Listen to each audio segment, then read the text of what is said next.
got on the wrong car or the wrong train at the wrong time at the end of a fuse of lit dynamite, blew up and killed a boy next to me and his mother and father and a bunch of other people. And it was not a well-designed bomb. It was a poorly designed bomb because it shot straight up. I mean, if it'd shot down, it'd killed a ton of people. As it was, I had a cut artery, cut vein. My ears are blown in. Really, I don't hear that much. I have to watch your lips to see what you're saying. You know, I was in Herman down here, Herman Hospital down in Houston. We flew in a medical evac into San Antonio, and I did hyperbaric at a military hospital there, and then they did some life-saving things that were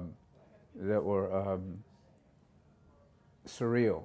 To have yourself flayed open like a fish. I mean, that's something that I don't guess I was expecting. But you know, I think if I had to say there's one thing that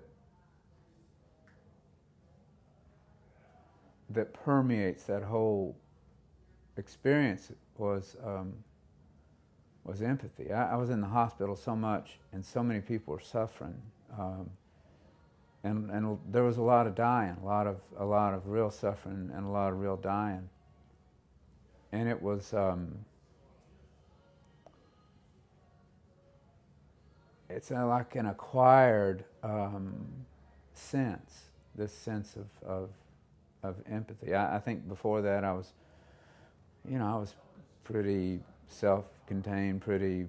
I had such a narrow view of the world that I don't know that I could really sense others' suffering. But you know, you lie around, unable to move, and the only thing you can hear is the bells and the whistles going off, and the crash teams rolling, and the people getting wheeled out. It's just a different. I wouldn't call it a skill set. It's just a different way of not viewing the world, but of sensing the world. Not. It's actually a pretty good question, pretty narrow, and I've thought about it a lot. I mean, you know, you live, and everybody else beside you dies in a particularly horrible way. It brings up a lot of questions. Mm-hmm. Who lives? Who dies? What is shrapnel? Yeah. What is that lottery system that sends one piece of shrapnel into a little girl's head and then lets a whole lot of other people live? I don't know. How does that work? But I think for me, I've had to try to come to peace with living and carrying those that died with me. I think that's one of the. It's not a burden. It's like a gift, you know, where I have been given this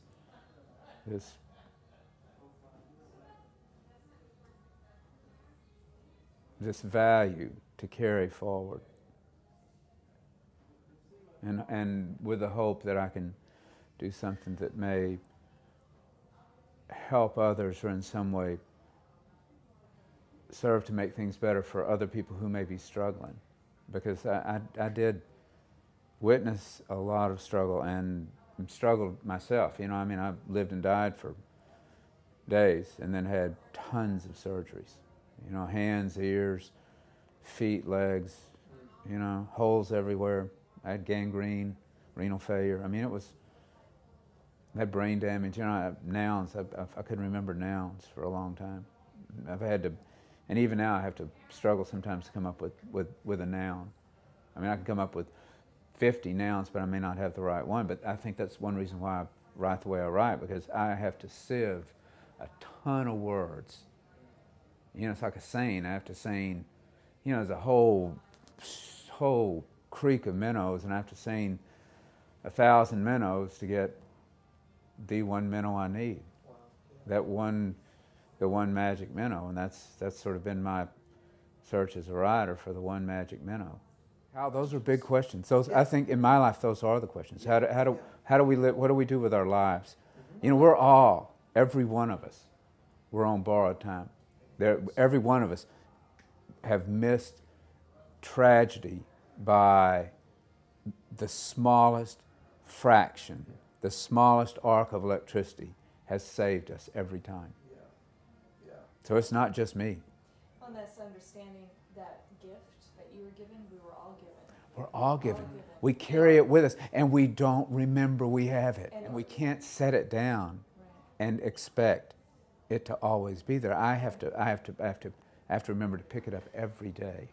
Every day. And if I forget, I feel like I'm not doing what I was. Look, I should have died. I should have died a number of times. Yeah. I didn't. I'm here. So I think my job is to do the best I can every day to reinforce the value of life and some sort of fair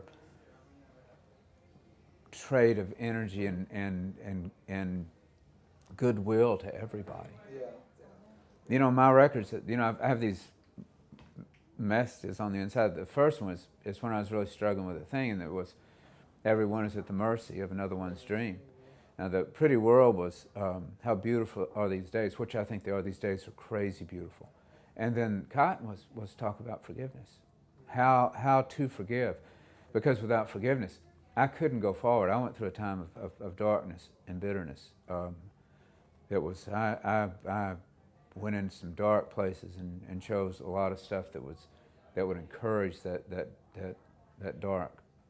dark stuff.